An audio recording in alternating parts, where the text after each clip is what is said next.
Well, good Thursday evening to you. We start off our news in Franklin County with a new 3,000-bed prison that has locals speaking out.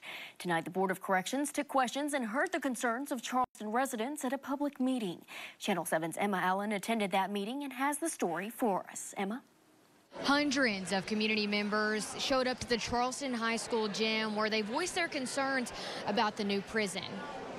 2 hours were set aside for tonight's meeting to discuss concerns with 815 acres recently purchased for a new 3,000-bed prison in Charleston, located in Franklin County. The new prison is part of Governor Sanders' attempt to address the state's prison bed shortage, but not everyone is on board. It would disrupt the way of life so many have worked hard to preserve.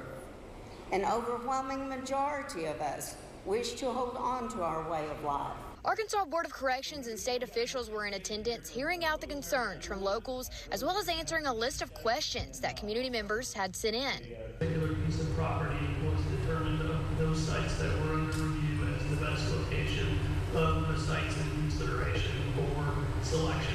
Multiple concerns were cited by residents, including contamination and pollution. One of the most vital concerns is that local water supplies could be compromised.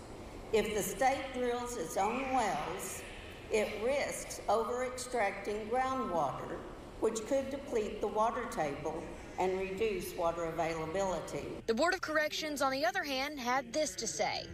Most likely that it will be something, but we're not here to do harm to the community, and there will be no actions taken in the construction of this prison that would create harm to community or wells through the construction process.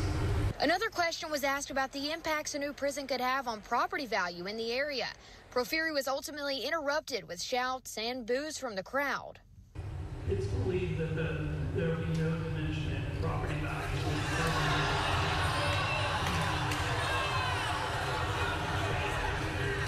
Before construction on the new prison can begin, the Board of Corrections must vote to approve it. Community members asked if there was a way to postpone the vote, but ultimately, the chairman of the Board of Corrections said the vote will be tomorrow. The Board of Corrections is set to vote on the new prison tomorrow at 9 a.m. On your side in Charleston, I'm Emma Allen.